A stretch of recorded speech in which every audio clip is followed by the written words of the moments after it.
Baik sobat, saudara petani dimanapun berada, pada pertemuan kali ini kita akan melakukan penyemprotan sisa-sisa panen padi kita pada bulan yang lalu.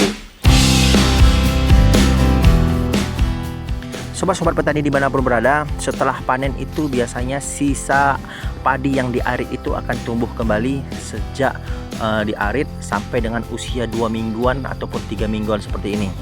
Jadi sebelum proses ataupun fase menanam ulang pada jenjang berikutnya, ini biasanya kita akan basmi dengan penyemprotan. Setelah penyemprotan itu baru kita akan rendam air beberapa waktu untuk menormalkan atau menstabilkan tanahnya. Dan biasanya setelah disemprot, gulma ataupun sisa padi ini akan gampang membusuk dan gampang hancur.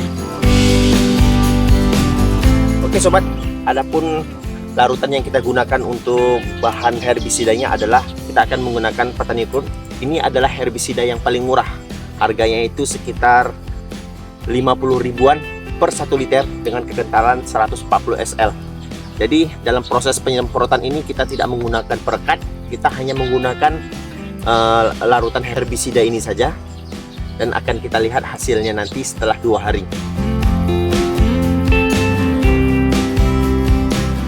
Baik sobat-sobat petani dimanapun berada, sebagai seorang petani biasanya kita tidak asing lagi dengan yang namanya herbisida ataupun racun rumput untuk membasmi rumput ataupun gulma-gulma yang tidak diperlukan dalam proses kita bercocok tanam.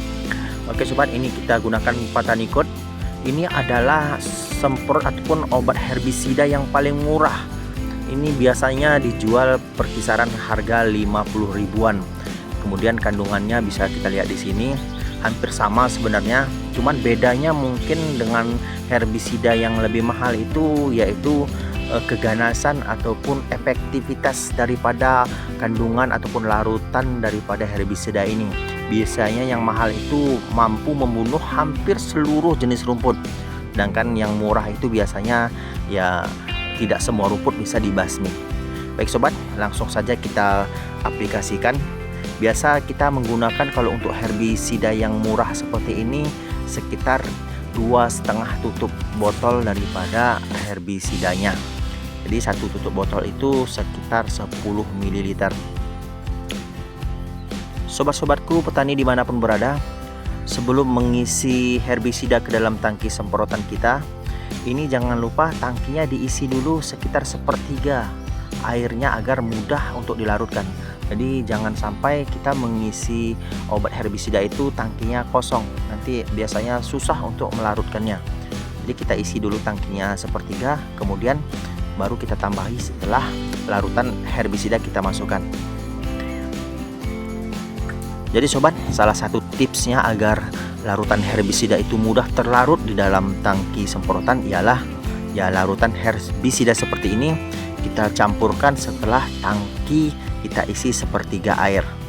Di sini kita menggunakan air irigasi sawah kita. Kebetulan airnya ini cukup jernih. Ingat ya sobat, air ini mempengaruhi mata spuyer daripada alat penyemprotan kita. Karena kalau airnya itu buruk alias kotor, banyak endek-endekannya, otomatis gampang menyumbat.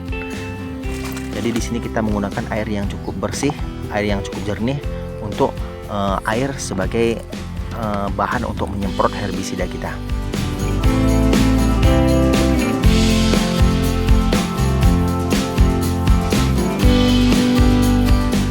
Baik sobat-sobatku dimanapun berada, setelah proses pengisian herbisida selesai, jangan lupa kita kocak-kocak tangki semprotan kita agar larutannya itu semakin bercampur ataupun semakin homogen. Kemudian jangan lupa penyemprotan ini kita buat patokan ataupun tanda agar bisa merata, jadi tidak sembarangan, nanti takutnya proses penyemprotan itu ada yang terlewatkan. Jadi kita buat patokannya mengelilingi ataupun lurus, tegak lurus, jadi agar memudahkan kita untuk mengetahui bagian-bagian mana saja yang belum ataupun yang tidak tersemprot, sehingga saat pengisian tangki berikutnya itu bisa kita semprot secara merata. Untuk larutan herbisida ini sekitar 1 liter ini biasanya kita di sini menggunakannya itu untuk lahan Kalau kita di sini lahan seperempat hektar ya. Kalau seperempat hektar itu kita gunakan satu botol ini.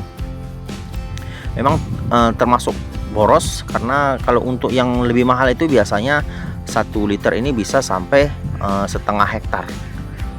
Tapi apabila nanti larutan herbisidanya itu kita buatkan cuma 2 tutup, biasanya hasilnya itu tidak maksimal, rumputnya tidak mati.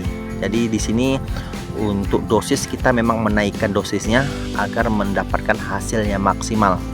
Karena sia-sia juga kita menggunakan dosis yang kecil apabila hasilnya maksimal dan rumputnya tidak mati ataupun setengah mati. Jadi tetap akan mudah tumbuh kembali sobat.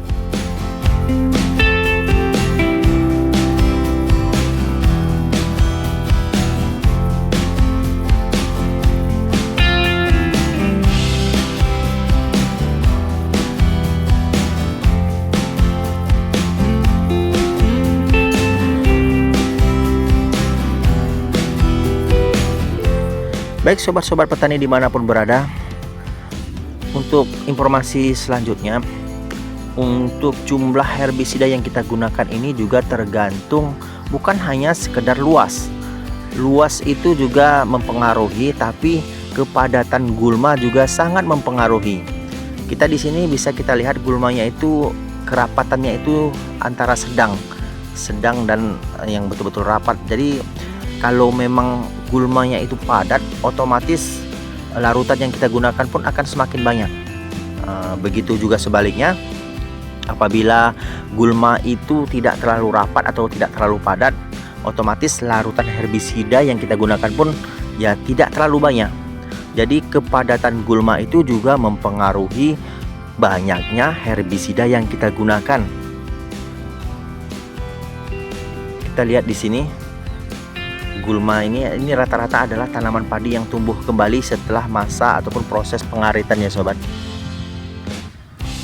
Bisa kita lihat ini sekalian di bentengnya juga kita bunuh rumputnya, ini kita racun, kita semprot semua untuk mendapatkan hasil yang maksimal.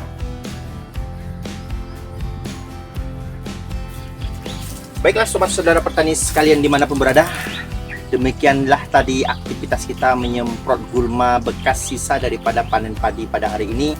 Semoga hasilnya nanti sangat bagus, sangat baik, dan mati merata, semuanya menguning. Untuk berikutnya nanti kita akan tunjukkan hasil daripada penyemprotan kita pada kali ini.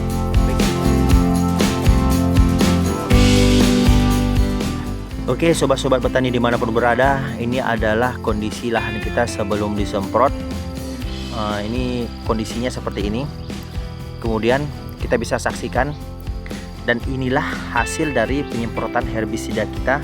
Ini 1 hari ya sobat, kita tidak ambil di kondisi 2 hari. Ini 1 hari setelah disemprot. Bisa kita lihat di sini rata hampir 95% rata kena semua. Kalaupun ada yang tidak kena itu karena memang ya tidak terkena semprot. Bisa kita lihat di sini semuanya menguning, hampir tidak ada yang terlewatkan. Di sini bisa kita buktikan hasilnya itu cukup bagus. Jadi penggunaan herbisida dengan harga murah sekalipun bisa kita optimalkan. Baik sobat-sobat tani dimanapun berada, inilah hasil dari kegiatan kita pada 2 hari yang lalu membasmi gulma padi pasca panen. Yang dapat dilihat di sini hasilnya itu cukup memuaskan. Jadi bisa kita tarik kesimpulan, dengan bahan herbisida yang murah meriah kita juga bisa mengoptimalkan hasilnya, sehingga hal ini dapat memangkas ataupun menurunkan biaya produksi kita dalam proses penanaman padi pada fase berikutnya. Baik sobat, untuk kali ini sampai di sini dulu perjumpaan kita. Semoga video ini ataupun tayangan ini dapat menginspirasi kita semua dan bermanfaat bagi kita juga. Dan jangan lupa tetap semangat. Sampai jumpa.